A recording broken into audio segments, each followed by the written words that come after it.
अस्सलाम वालेकुम, क्या हाल है यार? सब खैरियत, मज़े में, ठीक? उम्मीद करता हूँ तुम लोग खैरियत से होगे। अच्छा यार, ये मेरे पास दिसंबर 2017 का पास्ट पेपर है। क्लियर हो गया? मैनेजरियल अकाउंटिंग का। इस पास्ट पेपर के अंदर सर हम लोग एक टॉपिक कवर करने जा रहे हैं जो कि है वेरिएबल और एब्जॉर्प्शन कॉस्टिंग। वेरिएबल और एब्जॉर्प्शन कॉस्टिंग मेरे पास सर फ्रीक्वेंटली टेस्ट हो रहा है। मतलब अगर अगर 6 सेमेस्टर की बात करूँ तो उसमें भी हमारे पास टेस्ट हुआ है, और ये हमारे पास 7 सेमेस्टर में भी टेस्ट हो रहा है। बस क्या फ़र्क है, जो फ्रीक्वेंसी लेवल जो लास्ट ईयर था उससे इस बार कंपैरेटिवली हाई है, और ये टॉपिक मेरे पास 8 सेमेस्टर के ऊपर भी टेस्ट हो रहा है। क्लियर हो गया? तो इसके ऊपर अच्छी ग्रिप कर लो, क्योंकि कंपैरेटिवली लगातार तीनों सेमेस्टर हमने यही टॉपिक कवर करा है। अच्छा पहले मैं तुम्हें वेरिएबल और एब्जॉर्प्शन कॉस्टिंग का थोड़ा बहुत कॉन्सेप्ट दे देता हूँ। ये देखो, वेरिएबल कॉस्टिंग और एब्जॉर्प्शन कॉस्टिंग। अब देखो, वेरिएबल कॉस्टिंग जो है, मेरे पास नाम से पता चल रहा है कि मतलब सर वेरिएबल चीज़ें लेनी है। आपने एक प्रोडक्ट की कॉस्टिंग निकालनी है जिसमें सब वो चीज़ें लेनी है जो कि वेरिएबल हो। क्या चीज़ से मतलब वेरिएबल हो सर? मतलब वेरिएबल चीज़ें वो चीज़ें होती हैं जो अगर आप मैं 1 यूनिट प्रोड्यूस करूँ तो मेरे पास कॉस्ट लगेगी 1 रुपये की, और अगर मैं 2 यूनिट प्रोड्यूस करूँ तो मेरे पास कॉस्ट लगेगी 2 रुपये की। क्लियर हो गया? जितने मैं ज़्यादा यूनिट प्रोड्यूस करूंगा उतनी ही ज़्यादा मेरी कॉस्ट लगती रहेगी। इस चीज़ों को कहते हैं मेरे पास वेरिएबल। क्लियर हो गया? जो हर वो चीज़ जो कि मेरे पास एक प्रोडक्ट से रिलेट कर रही होगी, मतलब अगर एक ऐसी कॉस्ट होगी जो कि मेरे पास जितने ज़्यादा प्रोडक्ट बनाऊंगा उतनी ज़्यादा कॉस्ट बढ़ते रहेगी, जो कि फ्लक्चुएट होते रहेगी मेरे पास मेरे नंबर ऑफ यूनिट प्रोड्यूस से, वो कॉस्ट मेरे पास सारी होती है वेरिएबल कॉस्ट। क्लियर हो गया? दूसरा मेरे पास ये कहता है कि एब्जॉर्प्शन कॉस्टिंग। कॉस्टिंग, अच्छा, एब्जॉर्प्शन कॉस्टिंग मेरे पास क्या होता है? ये मेरे पास वो होता है कि मतलब इसके अंदर वो कॉस्टिंग होती है जो कि वेरिएबल प्लस फिक्स कॉस्ट, मतलब सारी कॉस्ट जो मैन्युफैक्चरिंग में लग रही है उन सब कॉस्ट का एक एक्यूमुलेट करोगे तो वो क्या रहेगा मेरे पास? Absorption costing. क्लियर हो गया सर? अच्छा सर, इसका एक सवाल सॉल्व करते हैं और भी चीज़ें फिर उसके बाद क्लियर हो जाएंगी। ये मेरे पास सर इसका सवाल है। अच्छा, the following data are available for 2016। ये मेरे पास 2016 का डेटा मेंशन हुआ हुआ है, जिसमें from the accounting record of Orient company. Clear हो गया? ओरिएंट कंपनी का मेरे पास 2016 का रिकॉर्ड है। क्लियर हो गया? इसके अंदर कह रहा है unit in the beginning inventory, मतलब साल के शुरू में तुम्हारे पास यूनिट बता रहा है कि जीरो है। मेरे पास साल के शुरू में जो यूनिट्स हैं वो क्या? जीरो है।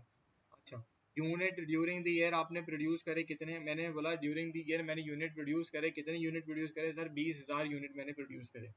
क्लियर हो गया? मेरे पास साल के शुरू में यूनिट मेरे पास कितने बच गए?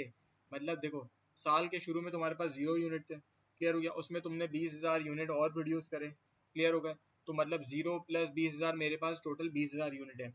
उस 20,000 यूनिट में से ये कह रहे हैं साल के आखिर में मेरे पास 4,000 यूनिट बच गए। शुरू में मेरे पास 20,000 थे, साल के आखिर में मेरे पास 4,000 बच गए। तो मतलब ड्यूरिंग द ईयर तुमने कितने यूनिट सोल्ड कर दिए? 20,000 माइनस 4,000 मैंने किया तो मेरे पास कितने आ गए सर? 16,000। मतलब क्या है सर? 16,000 मैंने यूनिट सोल्ड कर दी है। क्लियर हो गया? मैंने कितने यूनिट सोल्ड कर दिए? मैंने इधर लिख देता हूँ, मैं लिख दिया मैंने 1,000 यूनिट्स सोल्ड। मैंने सर 16,000 यूनिट्स जो है वो सोल्ड कर दी हैं। अच्छा, उसके बाद ये कह रहा है कि सेलिंग प्राइस पर यूनिट, मतलब एक यूनिट को बेचने की मेरे पास कितनी कॉस्ट, मतलब कितने का मैंने एक यूनिट को बेचा? उसने बोला 20 रुपए का आपने एक यूनिट को बेचा। क्लियर हो गया? अब इसने सारा डेटा दिया हुआ है तुम्हें किस चीज़ का? बेचने से रिलेटेड। अब मेरे पास कुछ फर्दर चीज़ें हैं जो कि मैन्युफैक्चरिंग से रिलेट कर रही है। मतलब क्या चीज़ सर? मेरे पास डायरेक्ट मटेरियल, उस यूनिट जो तुमने बेचा है 20 रुपए का, उसको बनाने का खर्चा। अब उसको जब बनाने जा रहा हूँ यूनिट को, तो उसमें मेरे पास लग रहा है डायरेक्ट मटीरियल। मेरे पास डायरेक्ट मटीरियल कितने का सर? 4 रुपए का मेरे पास डायरेक्ट मटीरियल है। क्लियर हो गया? उस यूनिट को बनाने में मेरे पास डायरेक्ट लेबर भी लग रही है। कितने रुपए की लेबर लग रही है? 2 रुपए, मेरे पास $2 पर यूनिट को बनाने में लेबर लग रही है। अच्छा, कुछ चीज़ें हैं जो कि वेरिएबल ओवरहेड्स हैं, मतलब जितने ज़्यादा यूनिट प्रोड्यूस कर रहा हूँ उतनी ज़्यादा कॉस्ट लग रही है। क्या मतलब सर? देखो, एक बिस्किट मैंने प्रोड्यूस किया तो उसकी पैकिंग का जो रैपर होता है वो मेरे पास एक रैपर लगा। 2 यूनिट प्रोड्यूस करे तो पैकिंग के 2 रैपर लगे। 3 यूनिट प्रोड्यूस करे तो 3 पैकिंग के रैपर लगे। उसी तरीके से उसके बॉक्सेस मेरे पास, एक यूनिट को प्रोड्यूस करने में एक बॉक्स लगा, दूसरे यूनिट को प्रोड्यूस करने में दूसरा बॉक्स लगा। मतलब ये वो मेरे पास जो ये पैकिंग के और ये बॉक्सेस के जो वो हैं एक्सपेंसेस हैं, ये मेरे पास किस तरीके से बढ़ रहे हैं? जितने ज़्यादा मैं यूनिट प्रोड्यूस कर रहा हूँ, जितने ज़्यादा मैं बिस्किट प्रोड्यूस कर रहा हूँ, उतनी ही ज़्यादा मेरे पास ये पैकिंग की कॉस्ट लग रही है। सही है? तो मेरे पास ये कितने की लग रही है? $1 पर यूनिट की सारी कॉस्ट लग रही है। अच्छा, दूसरा ये कह रहा है कि मेरे पास फिक्स है ओवरहेड। फिक्स ओवरहेड वो एक ओवरहेड होते हैं जो कि मेरे पास वेरिएबल नहीं होते। मतलब क्या चीज़? जैसे कि मेरे पास फैक्ट्री, सर उस फैक्ट्री के अंदर मैं 1 यूनिट प्रोड्यूस करूँ या 100 यूनिट प्रोड्यूस करूँ, मुझे फैक्ट्री का रेंट वही देना है। तो मतलब ये मेरे पास होते हैं फिक्स रहता है। जो कॉस्ट मेरे पास फिक्स रहती है किसी प्रोडक्ट की प्रोडक्शन से वेरी नहीं करती, उसको मैं कहता हूँ मेरे पास फिक्स ओवर है। कितने आ गए सर? मेरे पास आ गया 60,000। ये आ गया बनाने का खर्चा। दूसरा मेरे पास होता है कि कुछ उस चीज को बेचने का खर्चा। कौन सा खर्चा सर? मेरे पास सेलिंग एंड एडमिनिस्ट्रेटिव एक्सपेंस। मतलब सर अगर एक यूनिट में सेल कर रहा हूँ तो मेरे पास उसकी कितनी कॉस्ट लग रही है? 3 रुपए। 2 यूनिट सेल करूंगा तो मेरा कितनी लगेगी? 6 रुपए। 3 यूनिट सेल करूंगा तो 3 + 3 + 3, 3 यूनिट हो गए तो मतलब मेरी टोटल कॉस्ट कितनी लगेगी? 9 रुपए। और उसमें मेरे पास sir selling and administrative expenses के सर मेरे पास फिक्स खर्चे भी होते हैं। मेरे पास sir selling and administrative expenses के फिक्स खर्चों से मुराद क्या होता है? जैसे सर साइन बोर्ड, अगर मैं रोड के ऊपर एक साइन बोर्ड लगा रहा हूँ या पेनाफ्लेक्स लगा रहा हूँ, वो मेरे यूनिट से वेरी नहीं करता। मतलब मेरे पास एक यूनिट भी नहीं बिके, लेकिन मुझे साइन बोर्ड की वही कॉस्ट बेयर करनी पड़ेगी। या अगर मेरे पास 100 यूनिट बिके तब भी मुझे साइन बोर्ड की वही cost, marketing cost, selling and administrative cost वही बेयर करनी पड़ेगी। क्लियर हो गया सर? सवाल तुमने पढ़ लिया।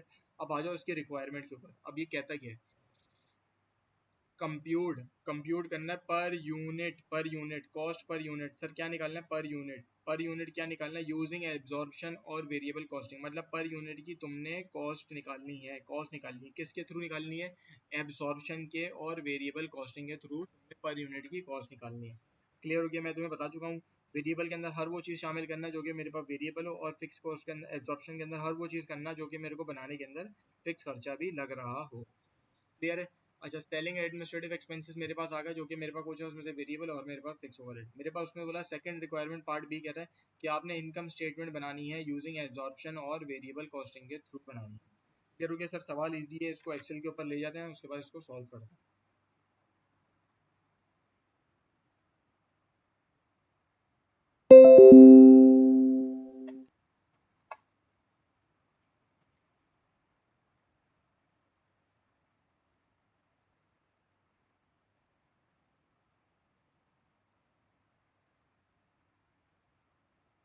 अच्छा सर, पहले मैं इसकी रिक्वायरमेंट नंबर ए सॉल्व करता हूँ, जो कि मैं क्या कर रहा हूँ,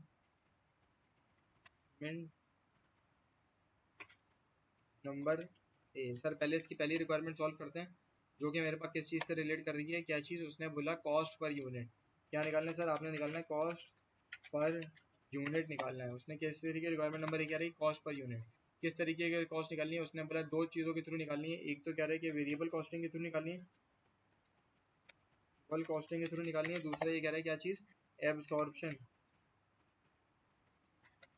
सर एब्सॉर्प्शन कॉस्टिंग के थ्रू मैंने उसकी कॉस्ट निकालनी है। क्लियर हो गया? दो चीज़ों के थ्रू निकालनी है, एक वेरिएबल कॉस्टिंग के थ्रू निकालनी है, दूसरा मेरे पास एब्जॉर्प्शन कॉस्टिंग के थ्रू मैंने इसकी कॉस्ट निकालनी है। अच्छा, देखो भाई, साल में मैन्युफैक्चरिंग कॉस्ट निकालनी है। क्लियर हो गया? मैन्युफैक्चरिंग कॉस्ट पर यूनिट निकालनी है। मैंने क्या कह रहा हूँ सर? मैं कह रहा हूँ कि मेरे पास डायरेक्ट मटेरियल, क्या कह रहा है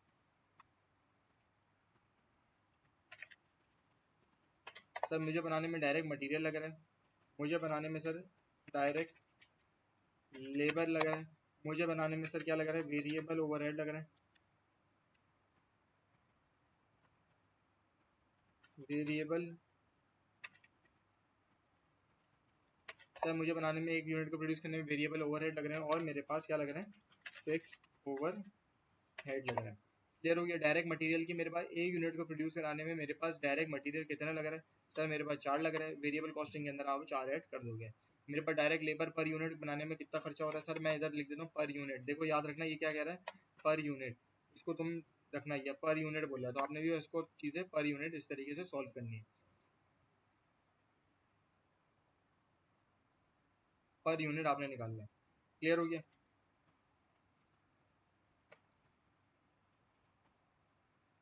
पर यूनिट आपने इसकी कॉस्ट निकालनी है। मेरा डायरेक्ट मटेरियल एक यूनिट को प्रोड्यूस करने में मेरा कितना मटेरियल लग रहा है? उसने बोला दो, आपके पास 4 रुपए का एक मटीरियल यूनिट लग रहा है। डायरेक्ट लेबर मेरे पास $2 का एक यूनिट बनाने में $2 लग रहा है। मेरे पास वेरिएबल कितना है? उसने बोला मेरे पास $1, मेरे पास एक यूनिट को बनाने में एक वेरिएबल ओवरहेड लग रहा है। क्लियर हो गया?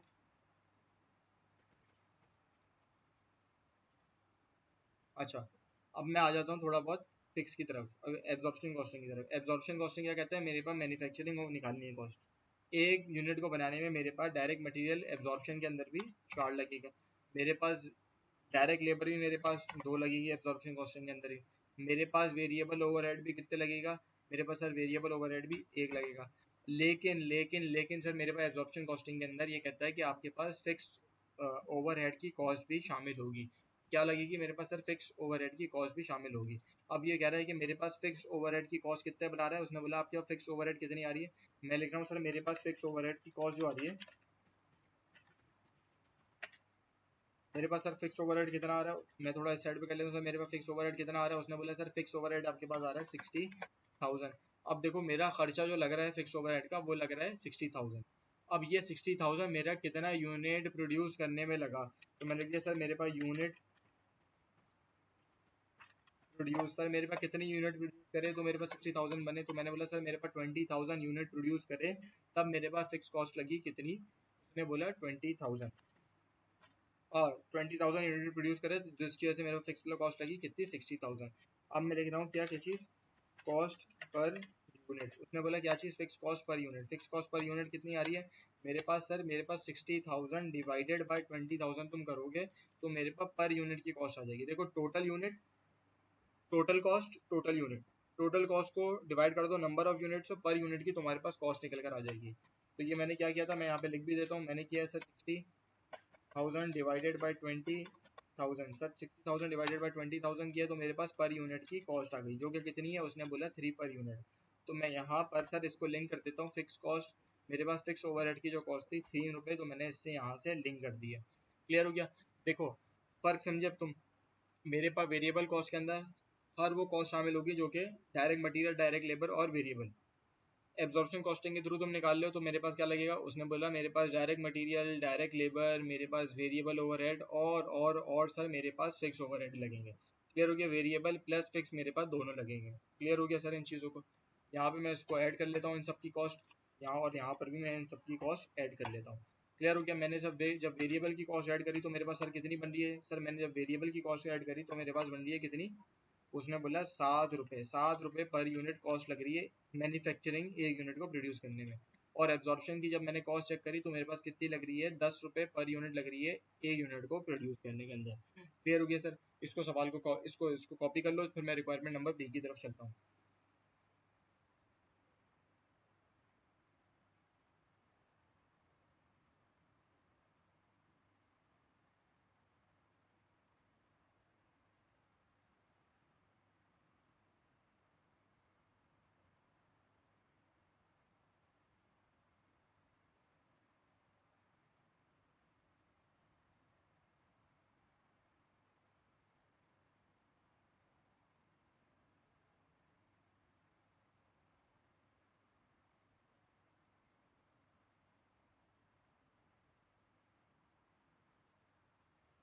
सही है यार, उम्मीद है तुमने कॉपी कर लिया होगा। इसकी दूसरी मैं रिक्वायरमेंट की तरफ चलता हूँ, वो मैं थोड़ा सेट पे सॉल्व कर लेता हूँ। Requirement number B.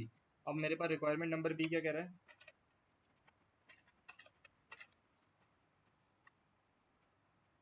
रिक्वायरमेंट मेरे पास आ गई कितनी, नंबर रिक्वायरमेंट मेरे पास आ गई कितनी, रिक्वायरमेंट डी आ गई। रिक्वायरमेंट डी क्या कह रहा है मेरे पास, निकाल बनाना है, क्या बनाना है, उसने बोला मेरे मुझे बनाना है इनकम स्टेटमेंट, इनकम स्टेटमेंट बनाना है। सही है सर, इनकम स्टेटमेंट मैंने बनाना है। इनकम स्टेटमेंट किस तरीके से बनता है सर, इनकम स्टेटमेंट वही होता है आपने सेल माइनस माइनस यार क्या करोगे, सेल में से उसने बोला कॉस्ट ऑफ गुड्स सोल्ड निकालोगे। जब तुम कॉस्ट ऑफ गुड्स सोल्ड निकालोगे तो मेरे पास आता है ग्रॉस प्रॉफिट, लेकिन उसको मैनेजरियल अकाउंटिंग के अंदर कहते हैं मेरे पास कॉन्ट्रीब्यूशन मार्जिन। कॉन्ट्रीब्यूशन मार्जिन के अंदर से तुम अब तुम्हारे फिक्स एक्सपेंसेस निकालोगे जो कि सेलिंग और एडमिनिस्ट्रेटिव एक्सपेंसेस होंगे, तो तुम्हारे पास आ जाएगा क्या चीज़, ऑपरेटिंग प्रॉफिट। क्लियर हो गया? क्या आ जाएगा, ऑपरेटिंग प्रॉफिट। अब देखो सबसे पहले मैं थ्रू सॉल्व कर रहा हूँ, किस चीज़ के थ्रू, उसने बोला कि मैं सॉल्व कर रहा हूँ क्या चीज़ के थ्रू सर, वेरिएबल कॉस्टिंग के थ्रू सॉल्व कर रहा हूँ। मैं डायरेक्ट इधर से कॉपी कर लेता हूँ वेरिएबल कॉस्टिंग। मैंने क्या पहली चीज़ मैंने किस तरीके से सॉल्व करनी है सर, मैंने वेरिएबल कॉस्टिंग के थ्रू,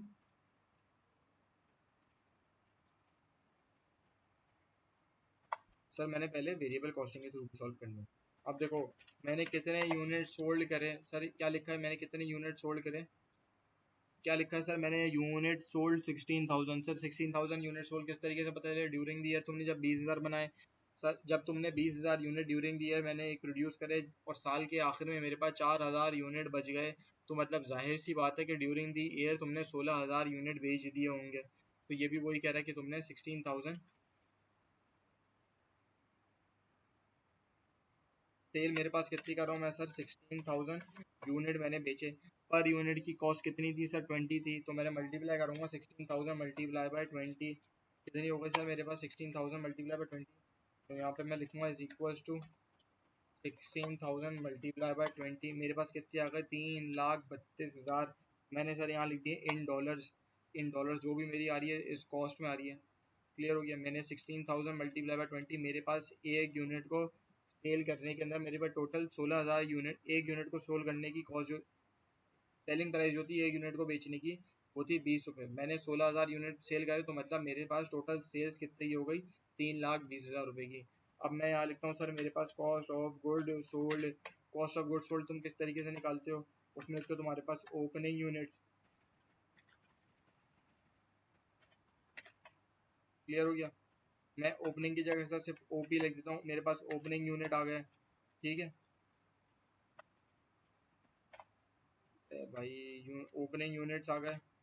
ड्यूरिंग ईयर तुमने उसको प्रोड्यूस करे होंगे। क्लियर हो गया। और मेरे पास आ गया क्या चीज़, क्लोजिंग यूनिट्स मेरे पास आ गए। क्लियर हो गया सर, क्लोजिंग यूनिट्स मेरे पास आ गए। अब मुझे बताओ तुम्हारे पास साल के शुरू में,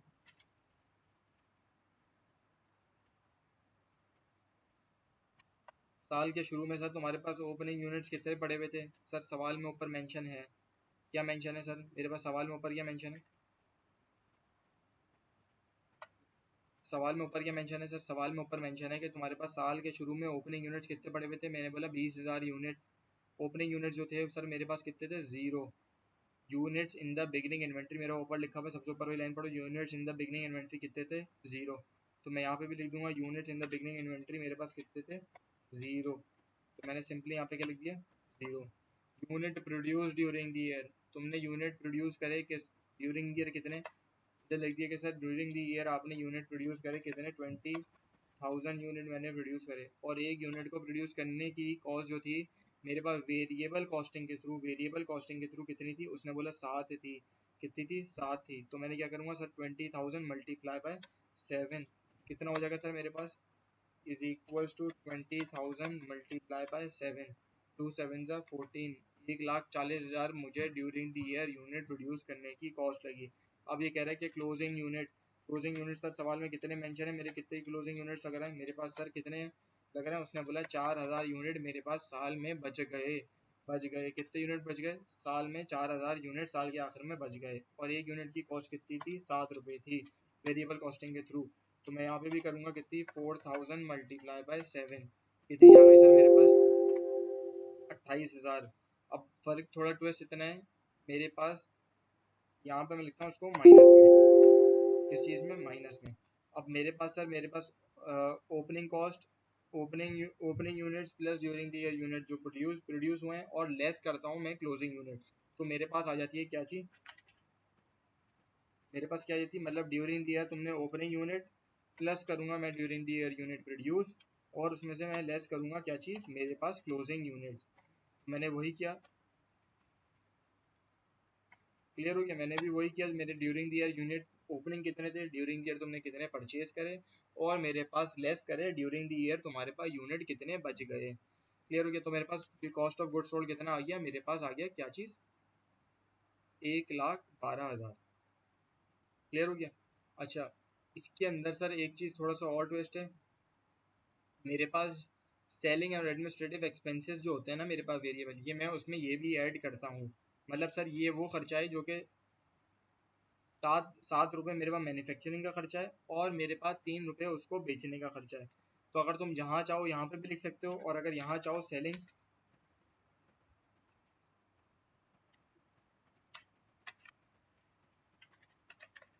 सर बेहतर इसी के अंदर है, तुम इधर से स्विच करो। बेहतर सर यही है कि अब तुम इसमें इधर लिखा है कि variable selling and administrative expenses. अब देखो बनाने का खर्चा कितना था, मेरे पास 7 रुपये था। सही है। देखो मैन्युफैक्चरिंग का खर्चा कितना था,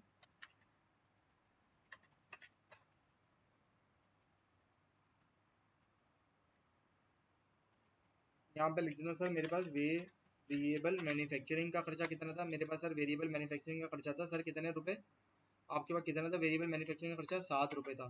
क्लियर हो गया। और मेरे पास वेरिएबल सेलिंग का खर्चा कितना था, देखो दो तरीके होते हैं, या तो मैं उसको बीच एंड में भी लिख सकता हूँ और मैं इधर भी लिख सकता हूँ, लेकिन जितना सिंप्लीफाई और साफ सुथरा तुम प्रेजेंट करोगे वो तुम्हारे लिए बेहतर है। तो मेरे पास सर इसको बेचने का खर्चा कितना था, 3 रुपए था। टोटल मेरे पास वेरिएबल कॉस्ट कितनी आ गई, यहाँ लिख देता हूँ सर मैं। टोटल वेरिएबल कॉस्ट मेरे पास, टोटल वेरिएबल कॉस्ट कितनी आ गई सर, टोटल वेरिएबल कॉस्ट कितनी आ गई मेरे पास, 10 रुपये आ गए। तो मैं सिंपली क्या करता हूँ, यहाँ पे मैं 7 की जगह 10 कर देता हूँ, यहाँ पे क्या करता हूँ मैं 7 की जगह 10 कर देता हूँ। तो मेरे पास कितनी आ गई, 20,000 मल्टीप्लाई बाय 10 करा तो मेरे पास 2 लाख आ गई। और मेरे पास मैंने 4,000 मल्टीप्लाई बाय 10 किया तो मेरे पास कितनी आ गई, 40,000 आ गई। क्लियर हो गया। और उसी तरीके से करना है तुमने, क्या चीज़, मेरे पास opening cost, opening units plus during the year जो यूनिट प्रोड्यूस करे, प्लस तुमने लेस करना है ड्यूरिंग द ईयर तुमने जो तुम्हारे पास क्लोजिंग इन्वेंट्री बची है। मेरे पास क्या आ गया, 20,000 to 2 lakh plus opening inventory 0, 2 lakh minus 40,000 तो मेरे पास रख दिया कितने, 1,60,000। क्लियर हो गया। अब मैं यहाँ लिखूंगा क्या चीज़, सेलिंग एंड एडमिनिस्ट्रेटिव एक्सपेंसेस। क्या लिखूंगा, fixed selling and administrative expenses, AD expense लिख देता हूँ मैं, selling and administrative expenses. Sir selling and administrative expenses मेरे पास कितने आ गए sir, selling and administrative expenses, अच्छा यहाँ पे भी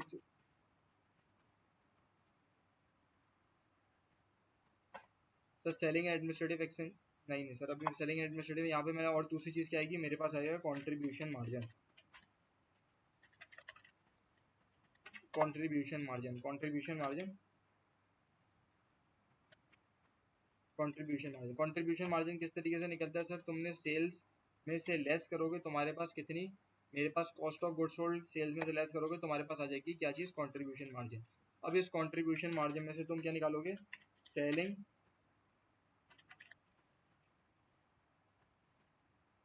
एडमिनिस्ट्रेटिव एक्सपेंसेस, जो कि मेरे पास क्या होंगे, उसने बोला फिक्स, फिक्स होंगे क्या चीज़, fix selling and administrative expenses. Sir मेरे पास फिक्स सेलिंग और एडमिनिस्ट्रेटिव एक्सपेंसेस कितने आ रहे हैं सर, ये लिखा मेरे पास फिक्स सेलिंग और एडमिनिस्ट्रेटिव एक्सपेंसेस इन टोटल मेरे पास आ रहे हैं कितने, 40,000 के। तो मैंने यहाँ कर दिया माइनस का 40,000। क्लियर हो गया। और मेरे पास आ जाएगा क्या चीज़, ऑपरेटिंग,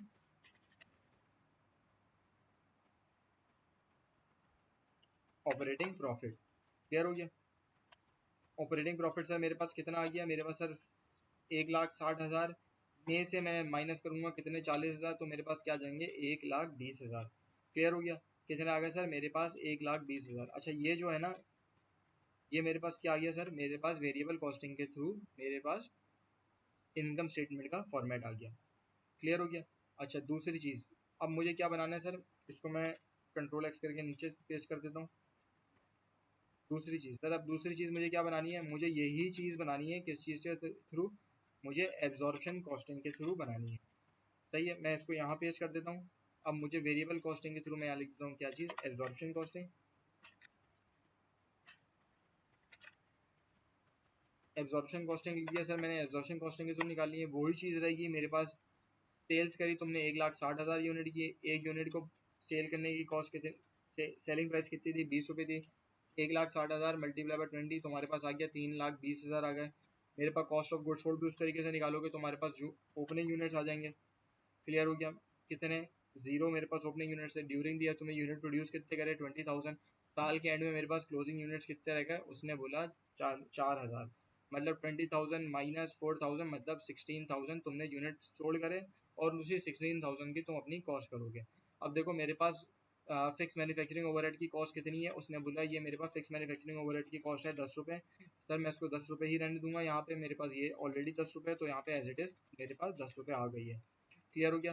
तो मैंने यहाँ पे क्या किया, मैंने इन सबको टोटल कॉस्ट निकाली, 2 लाख माइनस 40,000 तो मेरे पास आ गया 1,60,000 रुपये। क्लियर हो गया। मेरे पास क्या आ गया, 3,20,000 माइनस माइनस किया सर, मेरे पास कॉस्ट ऑफ गुड्स सोल्ड, तो मेरे पास कंट्रीब्यूशन मार्जिन आ गया कितने का, 1,60,000 रुपये का कंट्रीब्यूशन मार्जिन आ गया। अब लेकिन लेकिन लेकिन सर मेरे पास उसके पास मेरे पास दो चीज़ें लेस होंगी। एक तो मेरे पास fix selling and administrative expenses, और दूसरा मेरे पास क्या होगा, variable selling and administrative expenses. पर मेरे पास दो चीज़ें होंगी, एक तो फिक्स सेलिंग एडमिनिस्ट्रेटिव एक्सपेंसेस, दूसरा variable selling and administrative expenses. मैंने कितनी आ रही है, मेरे पास 3 पर यूनिट आ रही है, कितनी आ रही है सर, मेरे पास 3 पर यूनिट आ रही है। क्लियर हो गया। मैं लिख देता हूँ sir variable selling and administrative expenses मेरे पास ये आ गई, और मेरे पास कितनी आ रही है, 3 पर यूनिट आ रही है। 3 multiply by number of unit, तुमने कितने सोल्ड करे, तुमने 16,000 यूनिट होल्ड करे, तो मेरे पास कितनी हो जाएगी, मेरे पास -3 इंटू 3 मल्टीप्लाई बाय 16,000 किया, तो मेरे पास कितनी हो गई, 48,000 हो गई। कितनी हो गई सर, 48,000 हो गई। अब मैंने क्या करना है फर्दर सर, इसको मैंने 1,60,000 1,60,000 कॉन्ट्रीब्यूशन मार्जिन में से मैंने निकालना है 40,000, उसमें से और मैंने फर्दर निकालने कितने 48,000। इन सबको जब मैंने निकाला तो मेरे पास ऑपरेटिंग प्रॉफिट कितना आ गया, मेरे पास 72,000 का आ गया। क्लियर हो गया सर, कितने का आ गया सर, मेरे पास 72,000 का आ गया है। समझ गए सर। अगर मैं वेरिएबल कॉस्टिंग के थ्रू जा रहा हूँ तो मेरे पास कितनी आ रही है ऑपरेटिंग प्रॉफिट, 1,20,000, और अगर मैं एब्जॉर्प्शन कॉस्टिंग के थ्रू जा रहा हूँ तो मेरे पास कितनी आ रही है, मेरे पास 72,000 आ रही है। इसका फॉर्मेट देख लेना है सर, इसके अंदर थोड़ी बहुत चेंजेस अगर एग्जामिनर करेगा, लेकिन फॉर्मेट स्ट्रक्चर यही रहेगा। क्लियर हो गया सर, ओके, अस्सलाम वालेकुम।